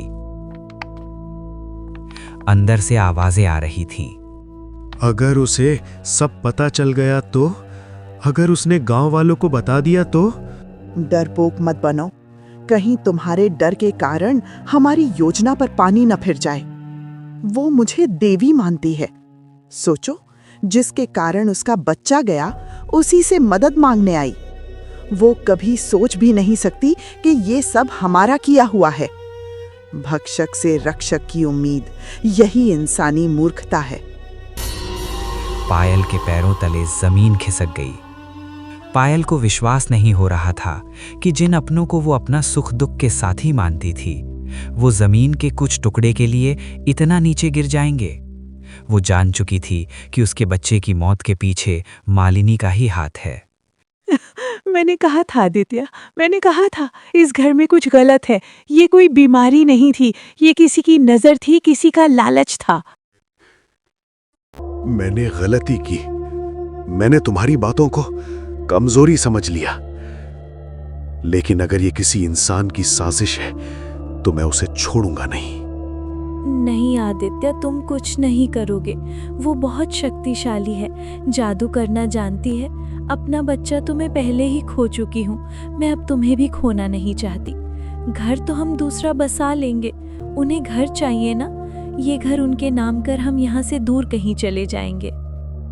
हम जमीन दे देंगे, बस हमें छोड़ दो। हमें इस घर में एक रात चैन से सो लेने दो। उसके बाद हम ये तुम्हारे नाम कर देंगे। बस हमें शांति से आज की रात काटने दो। अरे बेटी, तुम मेरे अपने हो। अब क्यों डरना? हमें जो चाहिए था वो तुमने हमें दे दिया। सब ठीक हो जाएगा। अब तुम्हें चिंता नहीं करनी चाहिए। डर के मारे आदित्य और पायल ने जमीन ताऊ ताई के नाम कर दी। लेकिन बुराई यही नहीं रुकी। एक रात आदित्य ने देखा, छत से बर्फीली धुंध के बीच एक लंबा काला जिन उतर रहा था। आदित्य चीख पड़ा।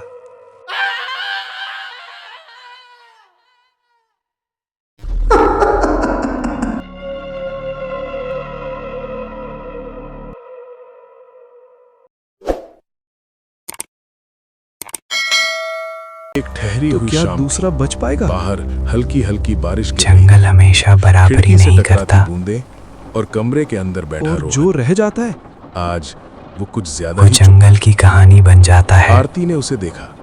उसकी आंखों में कहीं खोया रोशनी हुआ सा पड़ी है। और पेड़ों के बीच एक आज आकृति कुछ दिखी, अलग लग रहे हो। बहुत लंबी, किस सोच में गुम सुम असामान्य बैठे रूप से हो? लंबी।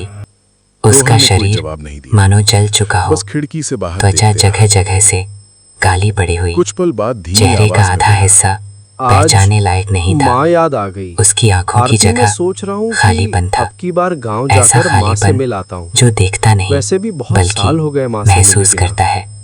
वो आग की 10 तरफ साल बढ़ा, से वो उस गांव जहाँ नहीं अब गया सिर्फ था। राख थी। 10 मानो साल से उसे उस इंतजार मिट्टी को था। नहीं छुआ था, भागने जहां की उसकी कोशिश माँ हुई। आज भी अकेली रहती थी। जब पिता नहीं रहे और बाद में हालातों ने उसे शहर पेड़ खींच लिया, पास आ रहे हैं। तब माँ ने कुछ नहीं कहा। नहीं, बस हर साल सर्दियों में छोटे एक हो रहे ऊनी हैं। स्वेटर भेजती थी और हर बार उसी कागज पर वही पंक्ति। बेटा, ठंड लगे तो कोई मेरे समझ पैर लेना, पकड़ रहा है। माँ की बाहें तेरे पास मेरा हैं। हाथ मत छोड़ना, तुझे कुछ आज नहीं होगा। वही पंक्ति उसके सीने मुझे में मदद चुभ कर, रही है। मुझे बचा ले मेरे दोस्त। एक शांत सुबह, हवा में मिट्टी और गोबर की मिलीजुली खुशबू। जंगल अकेले लोगों से गांव बात के करता आखिरी है, छोर पर एक पुराना और टूटा जब सा वो घर। बात करता है दरवाजे पर बैठी लता तो देवी, जवाब नहीं चाहता। बाल पूरी तरह वो सफेद, देखता है, हाथ कांपते हुए। कुछ दोस्त साथ आते पर हैं, आंखों में अब भी इंतजार। लेकिन जंगल हमेशा तभी एक को अपना बना लेता है। आता है। वो एक लेता है, लता एक देवी, छोड़ता है। चिट्ठी आई है आपके नाम। माँ चौंकती है। चिट्ठी मेरे लिए? अब कौन लिखेगा मुझे? डाकिया लिफाफा खोलता है। माँ, मैं रोहन हूँ, आपका बेटा। जैसे जैसे पढ़ता जाता है, माँ की सांसें कांपने लगती हैं। उसका नाम। 10 साल बाद माँ की आंखों से आंसू गिरते हैं। उसने कागज को सीने से लगा लिया। हे भगवान, मेरा बेटा आ रहा है।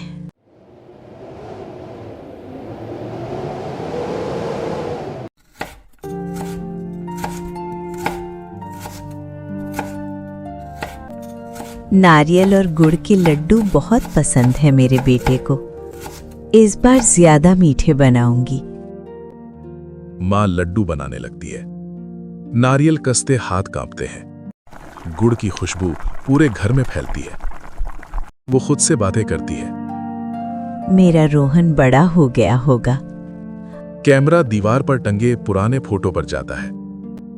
एक छोटा बच्चा माँ की गोद में। रोहन अकेला सफर पर निकलता है। बारिश अब तेज हो चुकी है।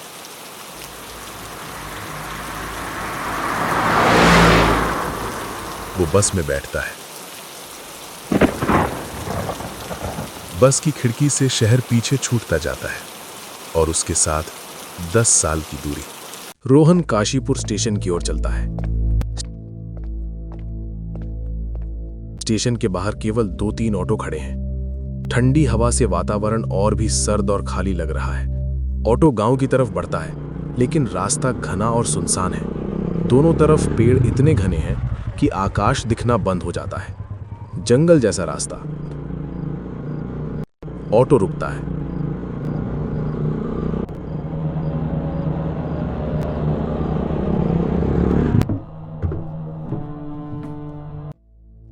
रोहन दरवाजे के सामने खड़ा है। दिल तेज धड़क रहा है। 10 साल। माँ, मैं रोहन हूँ। दिया अचानक तेज जल उठता है। दरवाजा खुलता है। माँ सामने खड़ी है, बिल्कुल वैसी ही जैसी यादों में थी। दरवाजा खुल चुका था, लेकिन रोहन अब भी अपनी जगह जड़ बना खड़ा था। सामने खड़ी थी उसकी माँ।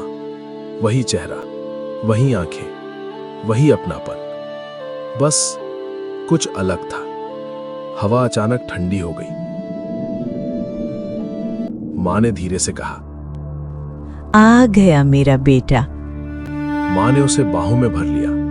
उनका स्पर्श ठंडा था, लेकिन रोहन ने ध्यान नहीं दिया। कभी कभी यादें हकीकत से ज्यादा भारी होती हैं। उनकी आवाज वैसी ही थी जैसी बचपन में होती थी। रोहन आगे बढ़ा। घर वैसा ही था। मिट्टी की दीवारें, कोने में जलता हुआ दिया, पुरानी लकड़ी की खटिया। चूल्हे के पास एक थाली रखी थी। लड्डू, गुड़ और नारियल की खुशबू। देख मैंने तेरी पसंद के नारियल गुड़ के लड्डू बनाए हैं।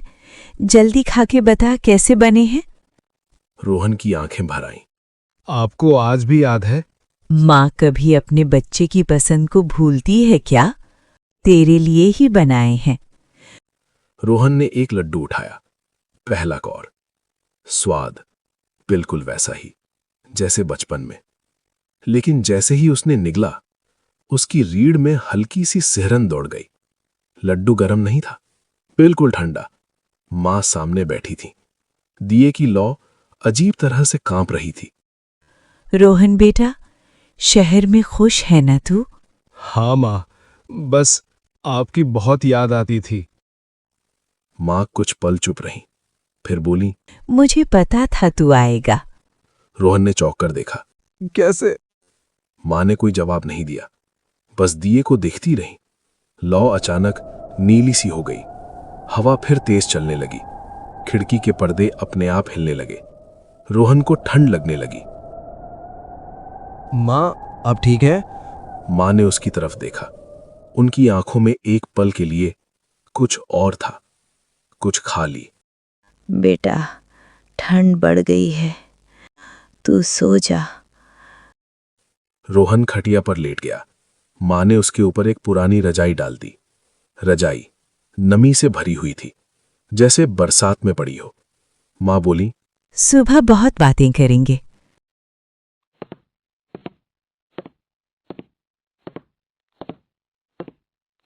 दिया धीमा पड़ गया।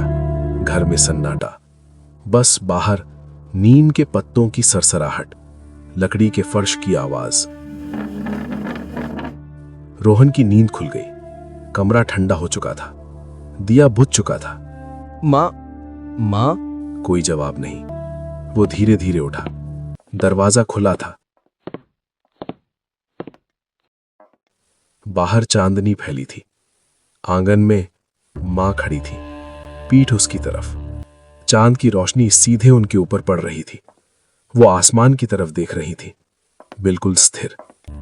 इतनी रात को आप यहाँ बाहर आंगन में क्या कर रही हैं? मां ने गर्दन घुमाई, बहुत धीरे। उनका चेहरा अजीब तरह से फीका था। नींद नहीं आ रही थी बेटा, बस सोचा थोड़ी देर बाहर बैठ लो। रोहन के शरीर में एक अजीब सी ठंड उतर गई। अंदर चलिए, आपको ठंड लग जाएगी।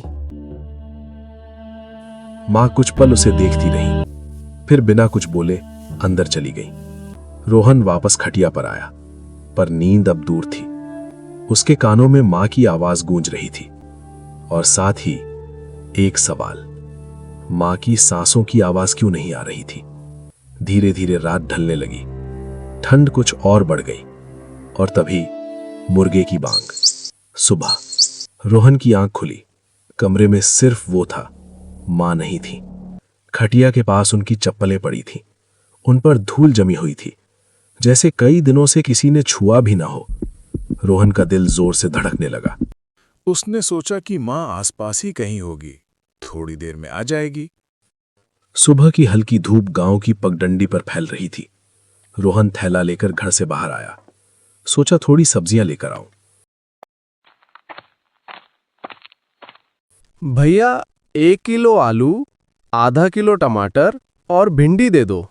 बुरा ना माने तो एक बात कहूं बेटा, आपको यहाँ पहले कभी नहीं देखा। नए आए हो यहाँ शायद। भैया जी, मैं यहाँ अपनी माँ से मिलने आया हूँ। काफी सालों से शहर में था, कल शाम को ही आना हुआ है मेरा। वो सामने वाला घर मेरा है।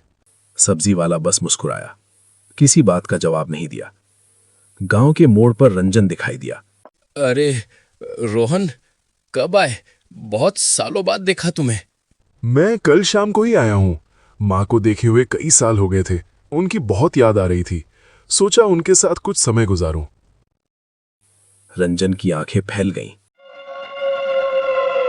क्या मां के साथ थे?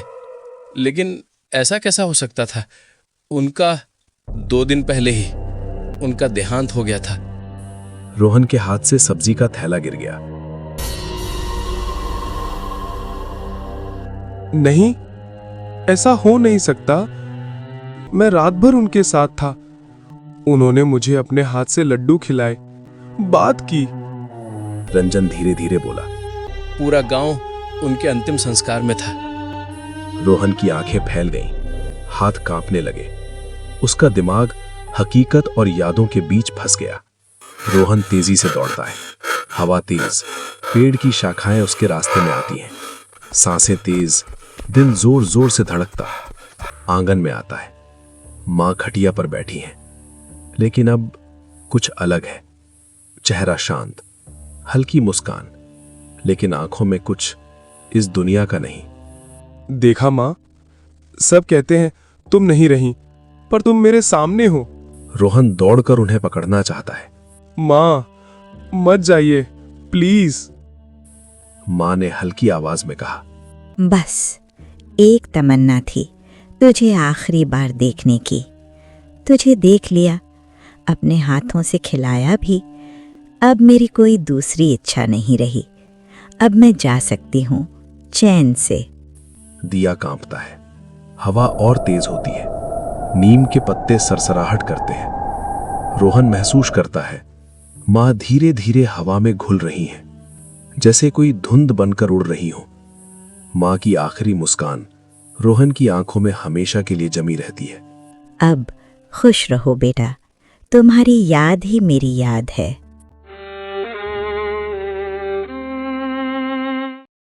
रोहन घर में अकेला। आंगन में हल्की धूप, दिया बुझ चुका। गांव का सब कुछ सामान्य दिखता है, लेकिन रोहन जानता है कुछ हमेशा बदल गया है। मां ने उसे एक अंतिम आशीर्वाद दिया, एक लड्डू और एक एहसास कि प्यार और यादें कभी मरती नहीं।